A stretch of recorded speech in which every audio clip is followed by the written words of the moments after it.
Mister David, നിങ്ങളുടെ പ്രോഡക്റ്റിന്റെ പരസ്യം എഴുതാൻ നിങ്ങൾ എന്റെ കാല് പിടിച്ചുകൊണ്ട് മാത്രമാണ് ഞാനിത് കമ്മിറ്റ് ചെയ്തത്.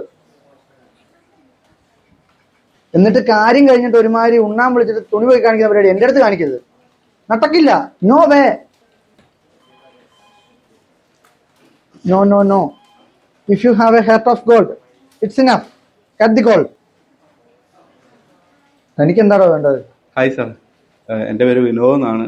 ഞാൻ സാറിനെ കുറേ നാളായിട്ട് ഇങ്ങനെ കാണാൻ വേണ്ടി ശ്രമിച്ചുകൊണ്ടിരിക്കുക. എന്താണെന്ന് വെച്ചാൽ എനിക്കൊരു കമ്പനി ഉണ്ട്. പിന്നെയെന്ന് വെച്ചാൽ ചെറിയൊരു കമ്പനിയാണ്. സാറിൻ്റെ പരസ്യങ്ങളും കാര്യങ്ങളൊക്കെ ഞാൻ കാണാറുണ്ട്. ഞങ്ങളപ്പോൾ ഞങ്ങളുടെ കമ്പനിയുടെ ഒരു പരസ്യം ചെയ്യാനുള്ള പ്ലാനിങ്ങിലാണ്. പെട്ടെന്ന് സാറിൻ്റെ ഒരു മുഖം എനിക്ക് ഓർമ്മ വന്നേ. Okay mister sir Vinod. Vinod ഇപ്പം തന്നെ കണ്ടല്ലോ, ഓൾറെഡി നല്ല റഷ് ഉണ്ട് ഇവിടെ. അപ്പോൾ പുതിയ വർക്കൊന്നും ഞാൻ കമ്മിറ്റ് ചെയ്യുന്നുമില്ല. മാത്രമല്ല ഇന്ന് വൈകിട്ട് ഞാൻ ഇസ്താംബുളിൽ പോവുകയും ചെയ്യും. പിന്നെ 3-4 മാസത്തെ ഷൂട്ടുണ്ട് അവിടെ. അത് കഴിഞ്ഞേ വരുള്ളൂ. വിനോദ് ഒരു കാര്യം ചെയ്യും, വേറൊരാളെ നോക്കുന്നതായിരിക്കും ബെറ്റർ.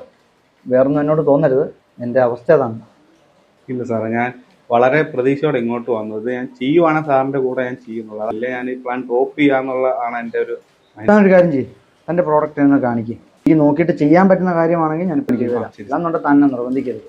ഇത് നോക്കിയിട്ട് സാറ് ചെയ്താൽ മതി. എനിക്ക് എന്താണല്ലേ എനിക്ക് ഓക്കെ. താനത് കാണിക്കടൂ. ഇതാണ് എൻ്റെ. ഞാൻ നോക്കട്ടെ.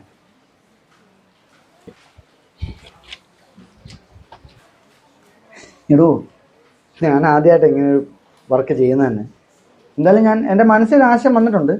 അതെനിക്ക് ഞാൻ സെറ്റാക്കി തരാം.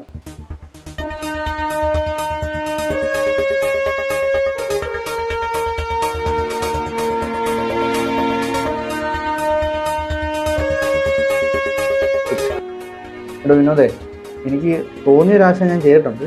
വിനോദം എന്തായാലും ഒന്ന് കണ്ടു നോക്കുക, എന്നിട്ട് നമുക്ക് നോക്കാം.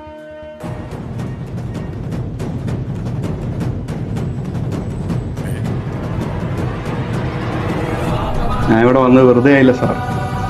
പൊളിച്ച് ഇറങ്ങിയാൽ ഞാൻ രക്ഷപ്പെട്ടു. ഒന്നുകൂടെ കണ്ടോട്ടെ. ഇതൊക്കെ എന്ത് വിനോദം?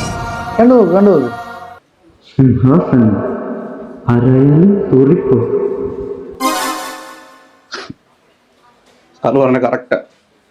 എന്താ ചെയ്യാ, തൊട്ടാ ക്രിയേറ്റിവിറ്റിയാ.